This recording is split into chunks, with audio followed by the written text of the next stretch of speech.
Every so often, a distinct voice and perspective comes along that stands apart from the cluttered world of personal development. Already received early critical acclaim, I thought you'd like to experience Zisms for yourself. Matt is the author of Zisms, and he defines Zisms as pearls of wisdom, original wit, or personal experience shared to positively impact as many people as he can. And so I don't want to keep you waiting any longer. Let's get into the intro.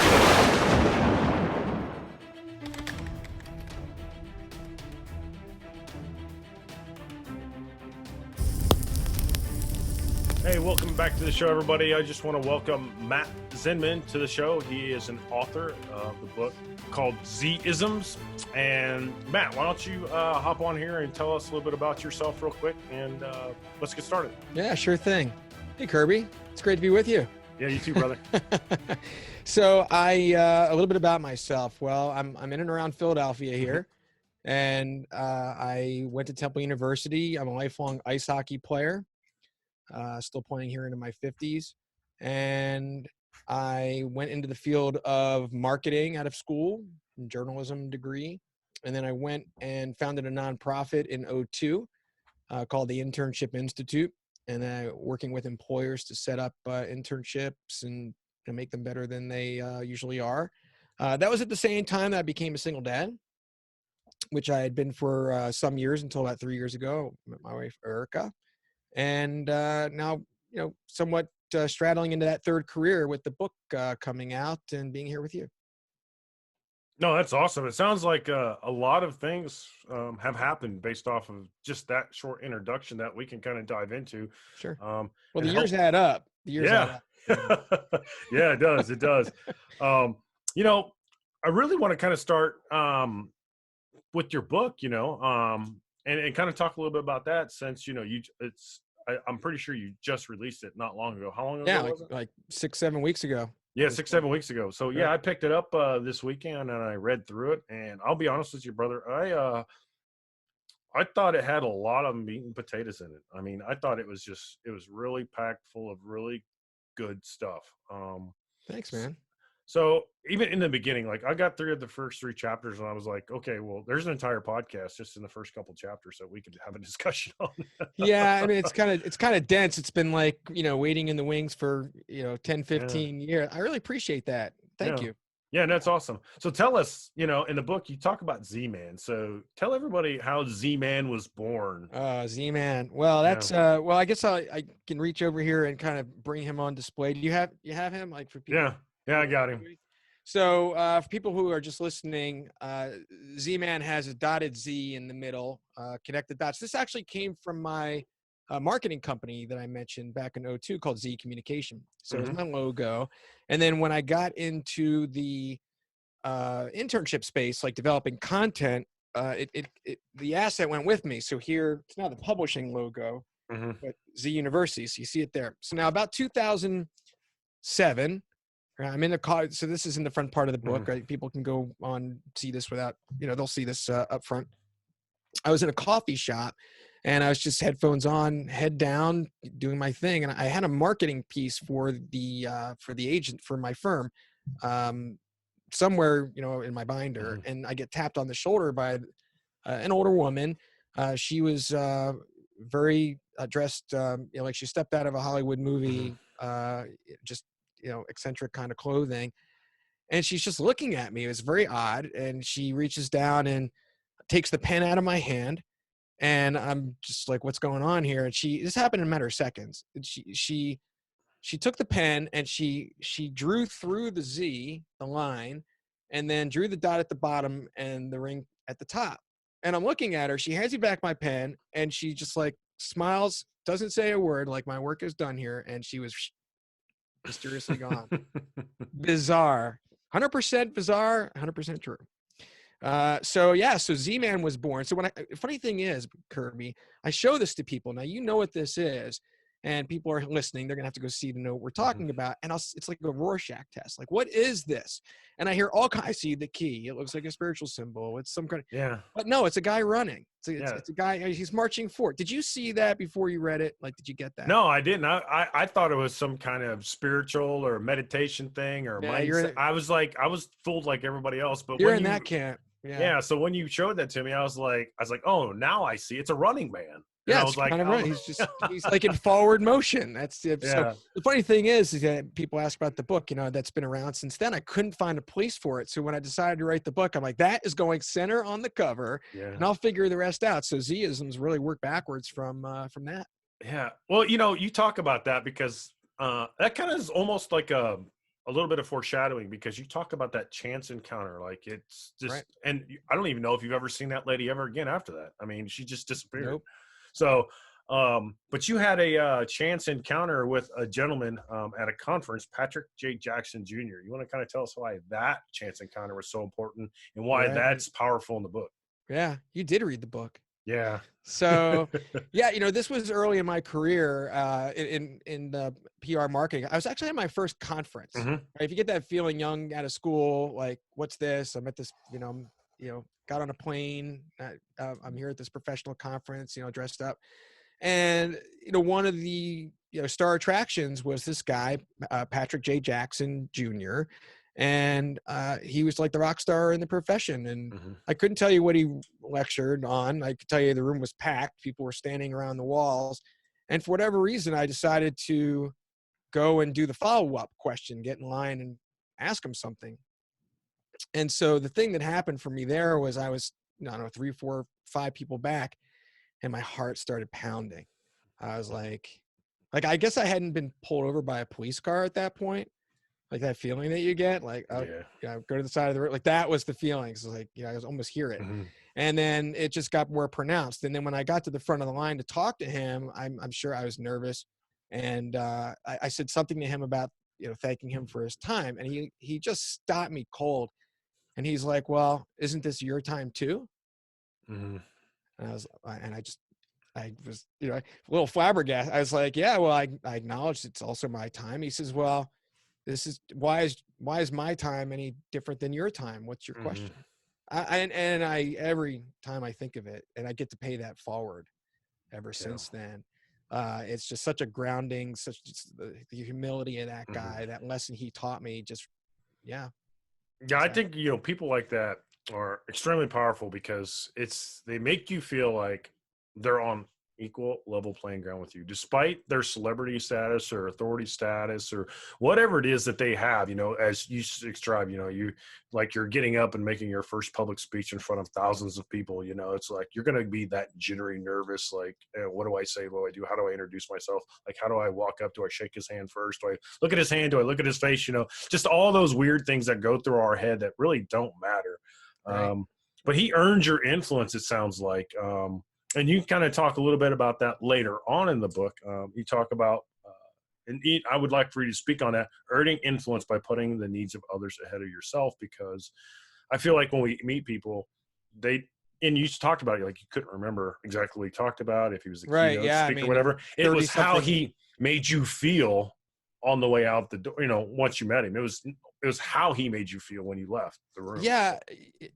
I've certainly thought about it more, right? I wrote it in the book, and it's different. You start talking about it. I haven't really talked about it that much. And he knew what he was doing. Someone did that for him, right? He was paying it forward. It was just one of those things. It was so powerful. I honestly, it really just sets me back a little bit every time I think and talk about it.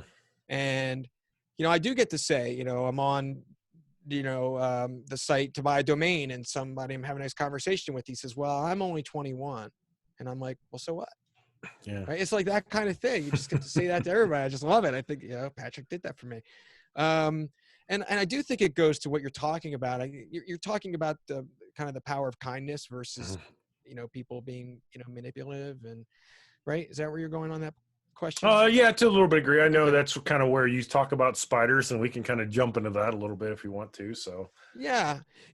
So at the, I'd like to kind of connect a couple dots that you had talked about with him, going on stage and just Mm-hmm. staying on his 2 feet and just that confidence. And the first chapter is called Earned Confidence. Mm-hmm.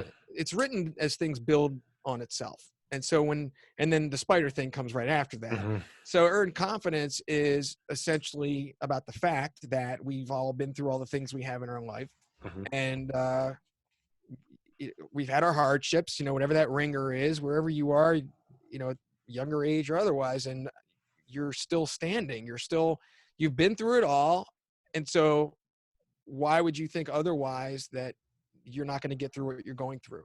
That you should, why worry about something that hasn't happened yet or isn't certain to happen? So it's kind of a logic filter to remind yourself, number one, it grounds you, and you don't get it. It just meant to eliminate worry and anxiety and that kind of stress, assumptions, which are relationship killers, let alone the things that you do to yourself. And if you just really go back to that kindness, which is why be anything less than kind to yourself? That's really where Earned Confidence is. And what I appreciate at that being at the foundation of the book is that it's very distinct. It's kind of Mm-hmm. like a yes or a no. It's not that I'm in search of self-love, right? I have to love myself before, right? The whole thing.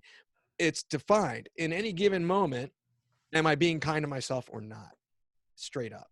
So that's really to what you had mentioned earlier. Yeah, there are entrepreneurs out there who might be more into being manipulative, and they might win in the short term. And there are billionaires who step on next to get there, and I've met them, but they're not very happy people. So what matters? Yeah. So that takes you over to the spider chapter was kind of which of these is not like the other. Yeah. I almost didn't include it, but there's so much hard living There is. that goes into it. It really talks to the fact that we have so many moving parts all the time, and sizing people up and ourselves to begin with around Earned Confidence, our mood health, our perceptions, all those things are at the front end of the book. And here we're talking about and looking for that data point, that this or that, in sizing people up. And there aren't many of them, but this is one of them. And the fact that there are two kinds of people in the world. There are spiders and there are people who get caught in webs. And so you're talking about people who are manipulators. Because the reason why it's a this or that is because that's a conscious decision. That's someone making a decision to impose their will on someone else to have theirs bend to, however they want them to. And you either do that or you don't. Now, I do believe that that's the minority of the population, and it doesn't necessarily mean that those individuals are bad people. They could be in a highly charged political job, or it's part of that, and it's a survival technique. And then when they're with their family and friends, right? So it might just be 1%, but at the same time, the rest of us, as you can tell, I don't put myself in that category. We give people the benefit of the doubt. Why would you want to go through life always being on guard, not trusting people, and they don't have my best interest at heart? And so we're willing to be the prey. We're willing to be vulnerable and get burned, and that's just part of that lifestyle decision, and it's the right one. So, in my view, yeah, I think it's extremely important. What you said, and for example, you even talked about being a single father. And I know one of the things that came up after my divorce was people are like, why would you want to get married again? And I'm like, why wouldn't I want to share my life with somebody else? Right. Why would I want to live my life alone? Why would I not want to give my child an opportunity, to have another person in their life, and I'm like, what, I need to be vulnerable. And if I get punched in the gut and knocked down again, well, I just get up and try it again. I mean, that's what we always do. I mean, yeah. It's not like it doesn't hurt, but you get past it, just like everything. Right. And I definitely, I went through that. My son was 2 at the time, and it was my decision, with respect. I mean, his mom's a great person, but we were at that point of no return. It was, do I want my son to grow up in a house of stress, or do I want this to be something better? And I want to be my better self, which I wasn't at the time because of that stress. And it had to be done. And at the same time, it's like, okay, half the time I'm at that age, it's diapers and bottles, man. It's, alone. Yeah. So that's some life experience, but I wouldn't trade it for the world. And I I had been through a number of Yeah. relationships, and now we're, he's 19 now, and we're, he's home from college. So Yeah. I know a lot of people are going through that, but we're making the best of that too. But Yeah. yeah, you have to put yourself out there, and that's what it's about. Yeah, speaking of that, that's interesting because you went to Temple. So you went to Temple a long time ago, and that's a prestigious university, and did marketing, and you also played hockey in Temple. Right. Um, and I'd like to ask you a couple of questions about that. But speaking of the current times, as a father who's gone through school and done all that at a different time in history, and now you have a kid that's in college going through this right now, a young adult who's about to emerge into the environment that a lot of us, it should be a time to explore, where we've gotten some freedom, we're away from the nest, and we get to actually find out who we really are in our lives without our Right. parents really guiding us every single day. So what advice would you give, to a young man like that? It's a tough transition, I'll tell you, for me. I'll just talk about me Mm. first on this point. It's tough. Yeah. Yeah, and the other thing, he's an only. So Mhm. if you had Mhm. so it's a lot different, right? When he's with me, I'm with him. There's no, that's us. It's us, and that was part of the a lot of what I wouldn't trade. And then of course now, and every parent can relate to this, your kids get into their teens and you start to pick your moments, and then you don't have many moments, and then it's up to them. And that's kind of where this is. I When I get to a point, it's not very often, so that's what makes it a little bit more impactful, I hope. Um, and I don't want to get caught up in whether he's listening to me. I'll write him a letter, and Mhm. then I'll sit with him and I'll ask him to read it. And I ask him if he wants to talk about anything, and usually it's no. um, but I know that he read it. I don't have to worry about whether he listened to me. I made myself available. I made my point, and he can go back and read that again if he wants. If and then that's going to be Yeah. his personal decision. So the same thing happened, but it was a little bit more of a positive, right? Sometimes, well, I have to write a letter because this is happening or that's happening. Well, here when I dropped him off at college to his dorm initially, I wrote him that letter, but it was more of that transition in life, and things like, turning the page. You're out of high school now, like whatever hangups you had or anything, all the things everybody goes through in school, like that's now behind you. You got the clean slate. And you want me to really go deep on this, like what I said to him, just to your question, or I don't want to like go all the way off on this deep No, it's tangent. fine. I mean, no, I mean, What you want to cover? no, that's fine. I mean, it's advice for the listeners and the viewers. So, I mean, if it's something that you feel is important, then I mean, I'll be all ears. Yeah, no, I just it's your show, and I'm like I'm feeling myself here. Okay, I'm going into my 10 points here. But yeah, it's like a lot of what you'd expect Mhm. about choosing your tribe, and this is really at any age, are being very much about a lot of who we are is the combined sum of the people we spend the most time with. That's not an original concept. Mhm. Certainly the friends that you make in college. I mean, we also, well, my college buddies, yeah, I Mhm. mean, the friends you make in college are a lot about the compass that gets calibrated in terms of your friendships in life. And like like I joined a fraternity when I was in school. I did it my freshman year, and I wish I waited for a number of reasons. It's like, well, here are the guys I met in the dorms, and like, oh, this is what we're doing. So you kind of go into pack mentality. It's like, hey, let's join this one, okay, and then boom. Like that's not a decision to take lightly. Because once you got letters on, you're isolating yourself Mhm. from other friends, certain girls, so my advice on that point, because I know he's interested in that, is just to stay independent, be your own person, get involved in different things, Mhm. don't make one group of friends, and wait a year. Go meet everybody at the fraternities before you decide which one you want. Don't just follow these, two people for 2 weeks and go rush somewhere. So I don't know. It's like you can tell him all you want. He's going to do what he Yeah. wants. But I get it off my chest. And Mhm. now I'm more of here when you need me, and call me Yeah. whenever you need me, and make sure you call me. Make sure you call me when you Yeah. need me, right? That's the message. And I guess the one thing, Kirby, if I'll just, because I really feel Mhm. like I'm on the soapbox. What's the one thing, right? Because if you highlight it all, it all goes through the years. Just make good decisions. Just whatever that is, wherever you are, just make good decisions. So Yeah. that's what I did.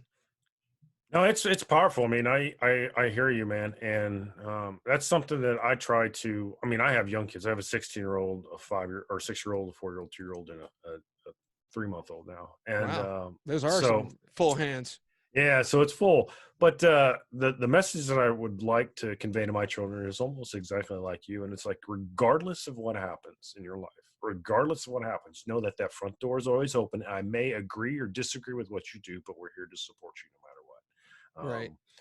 I mean, we're all, bad things. I did some bad things growing up, and I'm look back and I'm like, that was probably a bad mistake, but did I learn something from it? Did it change who I eventually became, or did it not necessarily define me, but help build character inside of me and, propel me forward? And most of the time I can say yes. There's only a few things that probably set me backwards, but eventually I took 2 steps forward. So, regardless, I want them to know that, my door is always open, Right. and You that got to I be, will be supportive whether or not I agree or disagree with the decisions that were made. I yeah, mean, it's the safety net. You have to yeah, let them know they have the safety net. And in yeah, that moment, I mean, again, it's kind of maybe because we're, he and his mom and I are apart. It's like, I'm your call. Because I don't know if, what do you call his mom? Whatever. It's just in that moment, let's see, he doesn't make a good decision, and he's scared to call, and I'll be, as hot as Matt gets, he still needs to call me. And mhm, that's the other message I really, because it's just a contingency thing. yeah. Right. And So, so, since we're kind of talking about these defining moments of our lives, yeah. in the beginning of the book, you said you asked folks to do an exercise of write down the 3 defining moments of their life. Oh, What about your 3 defining moments of your life? yeah. You're talking about earned confidence there. Hmm. And part of it is because it is about proving yourself to yourself. It's knowing that you always get through the things, and what are the things that define you. And often that does happen when in those formative years, in your younger ones. And, for me, one of them was, when I started playing hockey, and I was really my first time on blades. 7, 8 years old, and I was at a hockey. I was just at a clinic, learn to skate kind of thing, and they had all age kids on the ice, and whatever drill, they're doing a drill, and this 18-year-old kid takes a slap shot, and they didn't have face cages back then. I took one right on the jaw. It busted my jaw in 3 places. Wasn't a pretty sight, and yeah, so it doesn't sound like the greatest example, but to me it was important to get over that. My Hmm. jaw was wired shut for a full summer. That wasn't easy either, but I wanted to keep playing.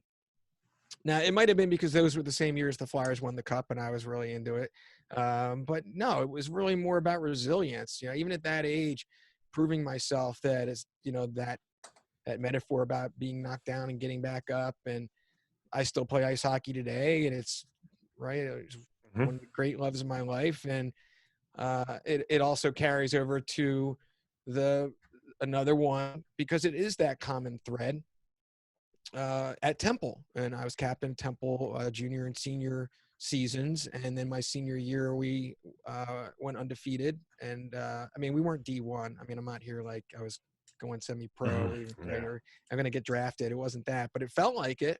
I mean, that's kind of that was really the main thing. You got a packed house of your fellow students, you banging on the glass, just that Mhm. feeling, right? And then you get to throw, I guess even at that age, and I was a senior, obviously at that point in college, I still don't know that even with the fraternity, I don't know that I felt certain defined. I had the friendships. I didn't have the confidence, um, in those years. I just still had a lot of doubts. The bonding, I don't know if pledging necessarily is the right Mhm. kind of bonding I would recommend, but at that point in that moment to experience that, and it's just what you would imagine, throwing gloves, jumping all over each other, and I have a lot of friends from that team to this day. So Yeah. it was just it was a great stepping stone. Well, it sounds like to me you're talking about one of the things in your book that caught my eye, which was self-image versus true identity, and they're not jiving. So I had a personal experience with that. At some point in my life, I realized that trying to portray myself as somebody that's not. And I had to kind of reinvent myself. I call that, I studied it in college. I won't have a master's in counseling, but there's a technique called narrative therapy, and it's rewriting your story to empower yourself and not necessarily be other people. And I do spend a lot of time talking about that, like define characteristics of people that you admire rather than try to be that person. Just take the characteristic that you appreciate. Maybe they're a great public speaker. Maybe they make people feel good. Maybe they're kind and caring, but those are aspects of what you want. You don't want to be them. You want to, take on those like emulate. Yeah. I feel like I should turn the podcast on you at this point. Yeah. Start drill down on this question. Yeah. So talk about that self-image versus true identity not jiving. Why is that so important? Well, there are a few factors here, for one, and we talk about the filters. So I'll go back to earn confidence again with things building on each other. It's continually referred to.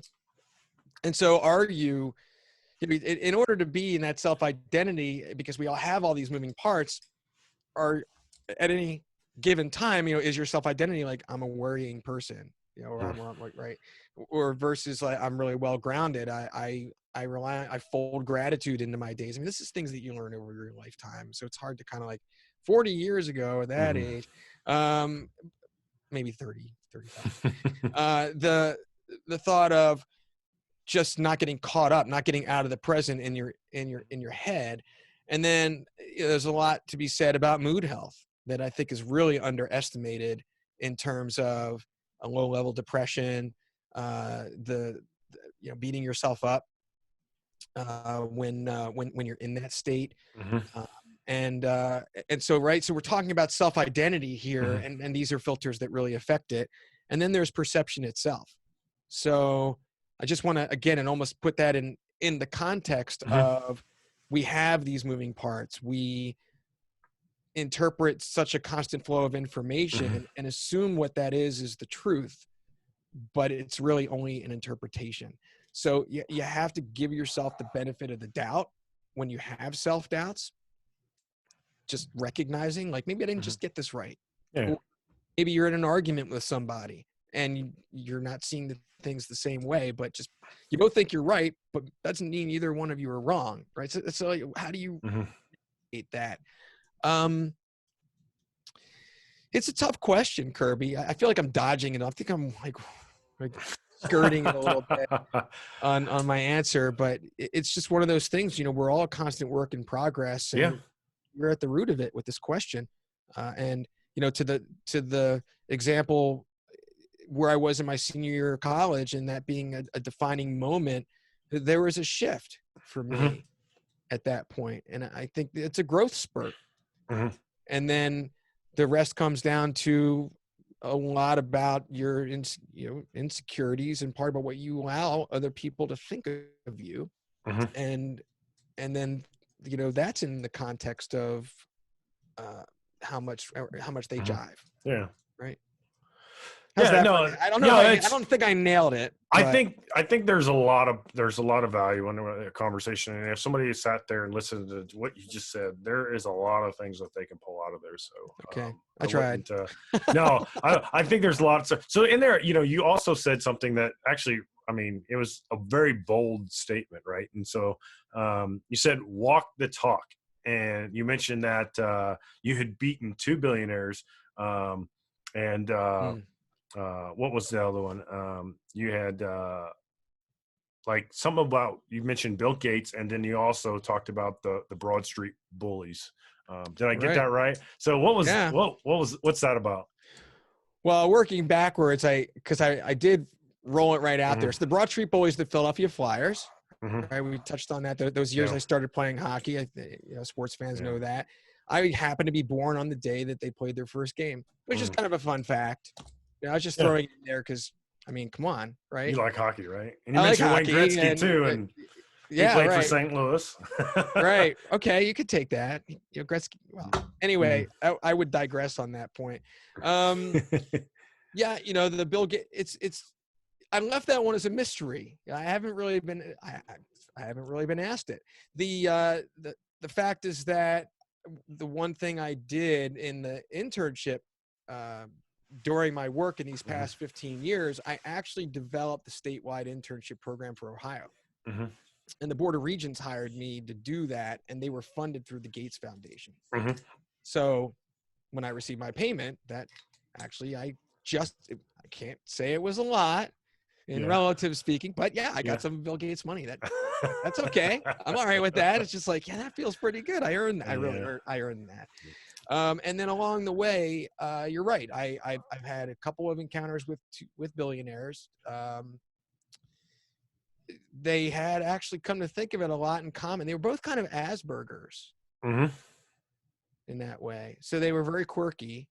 And for what anybody knows about Asperger's, that also has a lot to do with their brilliance and being able to laser focus in order to get what they achieve. But of course, they have their shortcomings. So in both those cases, there were lawsuits in those cases.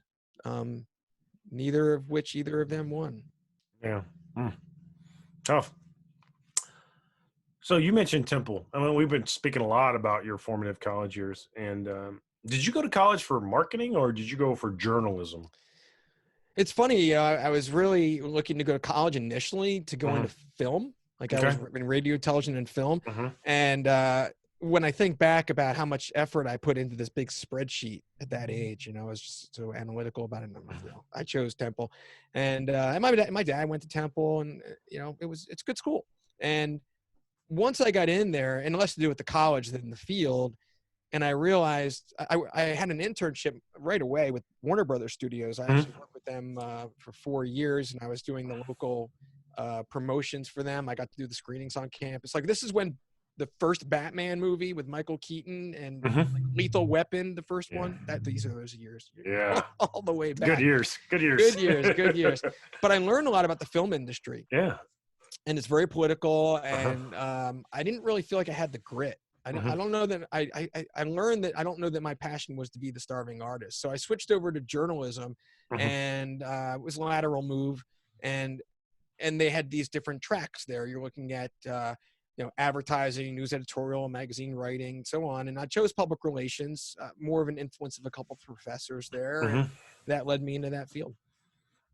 Cool. So tell me, the question I really want to know is about journalism is, because I know there's power in writing. And so how has journalism kind of helped you express yourself and also process life as you begin to write? Because you write a lot about your own personal experiences. So I think that's important for people to understand and realize, especially for a person who's written a book. It's really about your life. And then we can kind of get into the idea of, because people are probably like, what is Z-isms? Right. We didn't discuss that up front, and I did that on purpose, but you can kind of dive into what Z-isms is. So. Sure. Yes. You're asking great questions. So working backwards, a Z-ism, aside from, being named off of ZMan on the front of the book to the beginning of the interview, it's really about those things we share that we all have to make a positive impact. They're insights to live by. So, pearls of wisdom, we might say credo. So we all say, what is it that we say to people as our ongoing advice? It doesn't have to be original, but there's some phrases, right? We all know what those are, but why are those the ones that are yours? So those are everyone.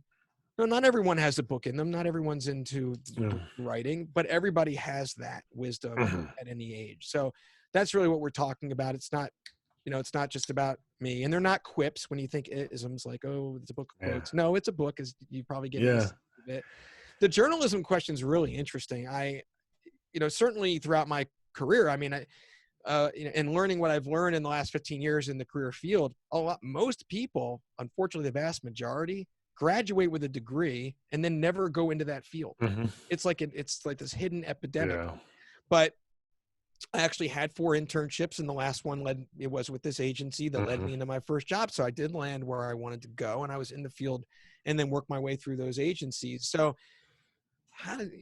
I've certainly, people think, well, journalism, you're newspaper stuff. But no, you're writing all kinds of stuff, things for clients, speeches, newsletters for the companies, on and on.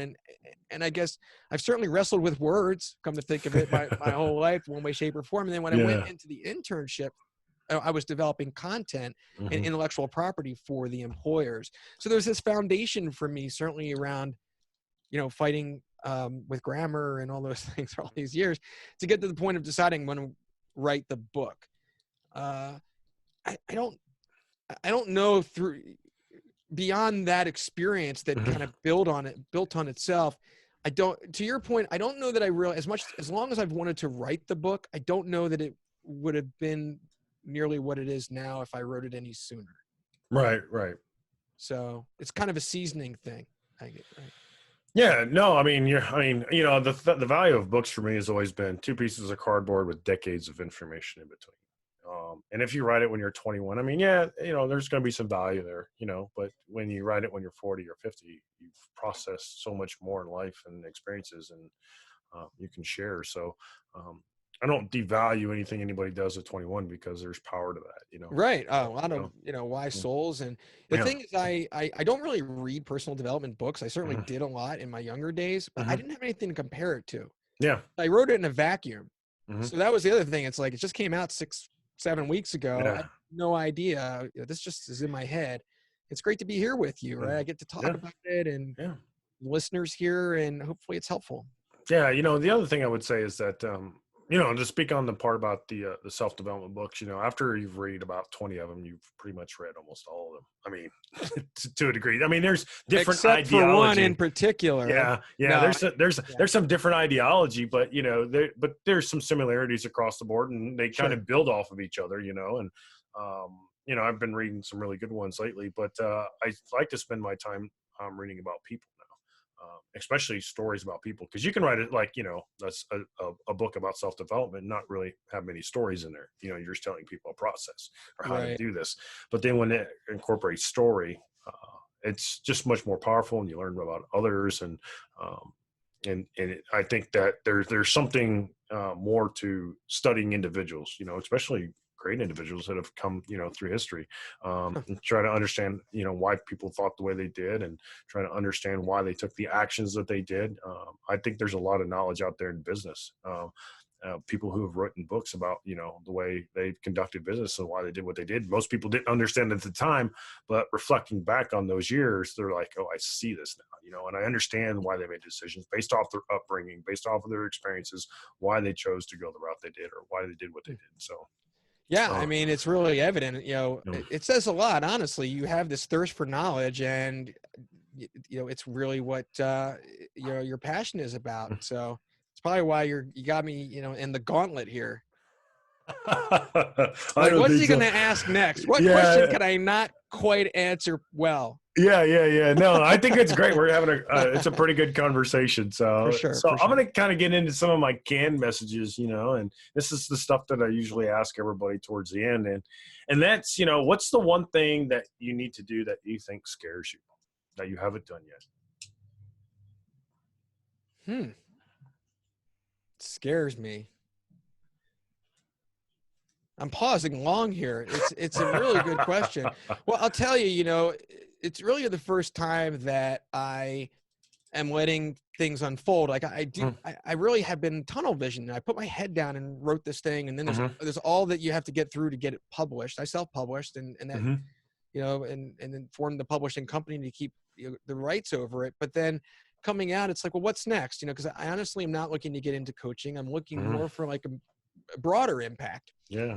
And so I don't know that scared is the word I would use, but there's two areas that are very attractive to me. And, it's definitely a discomfort zone right now that that I have to expand, to get to second nature. But it just was in the last week and a half, it was suggested that I actually start my own podcast.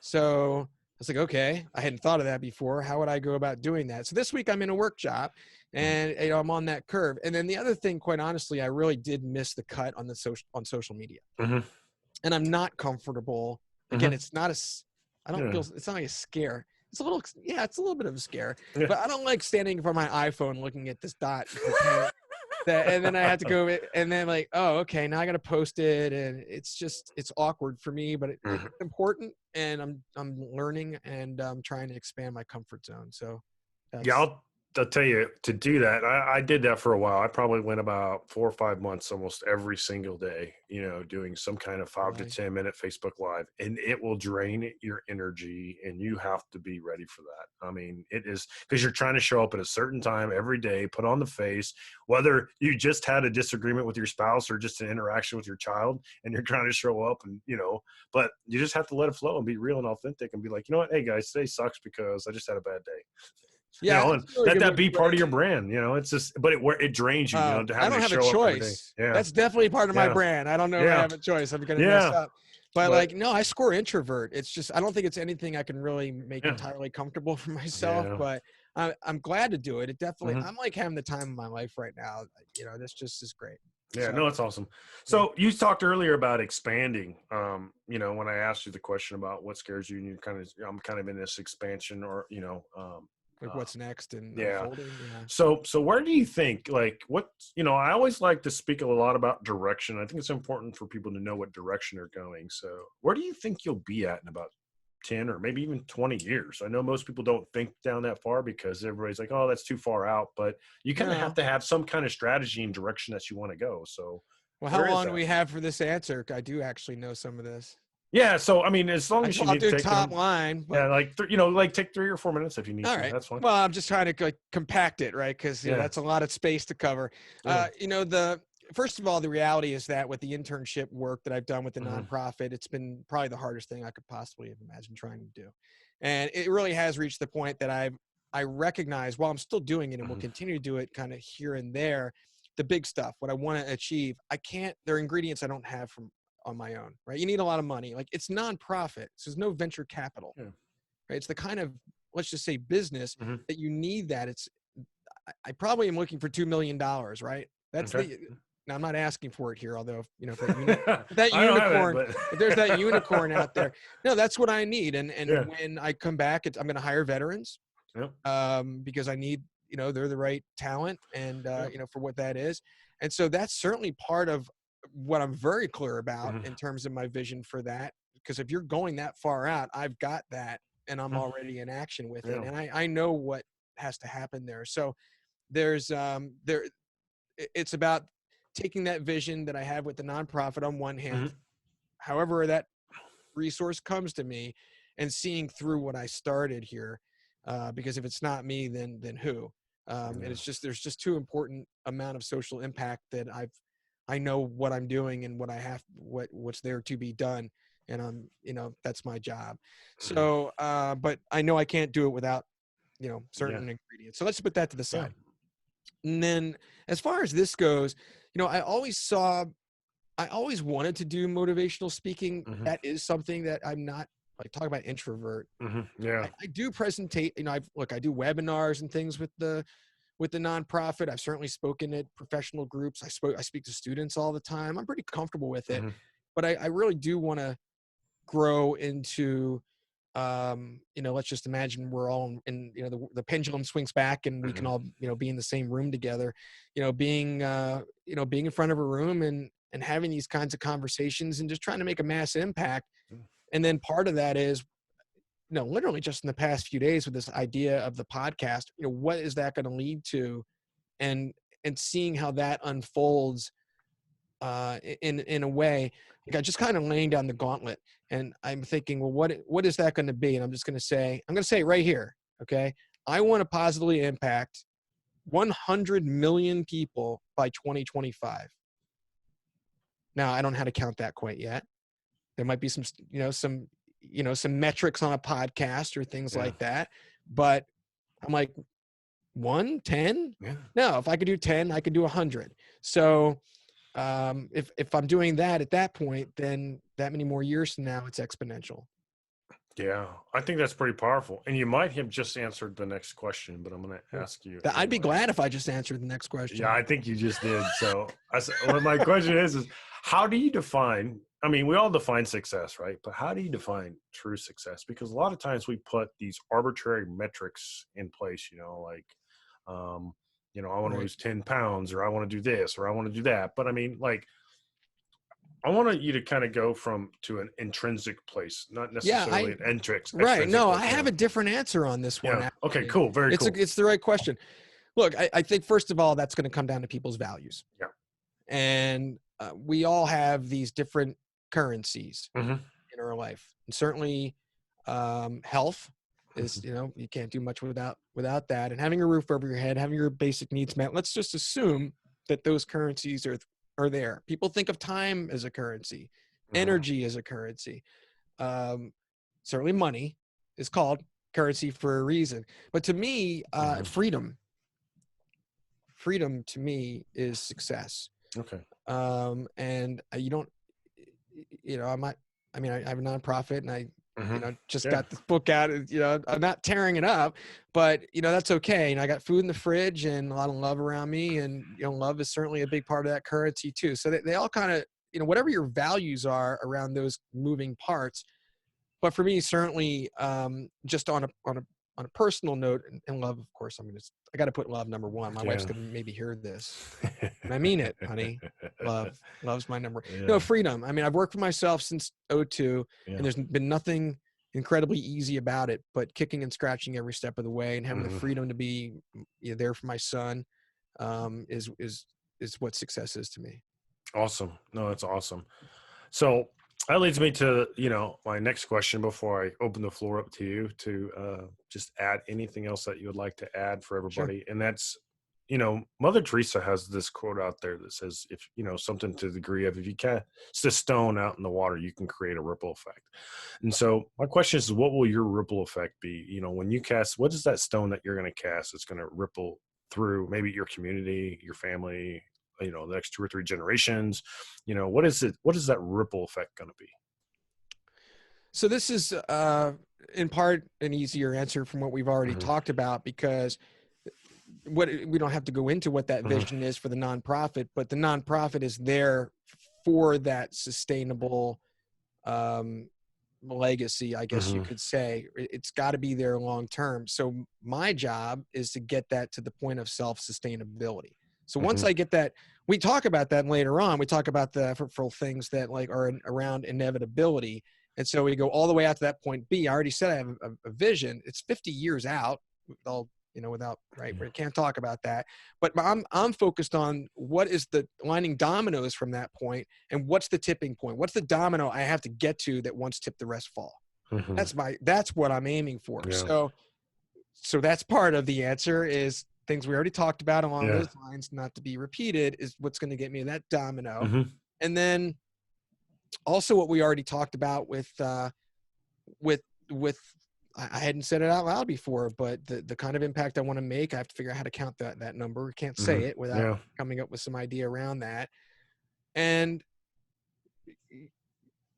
my family, I'm kind of working backwards from my number one, but I can't push my 19-year-old into grandkids yet.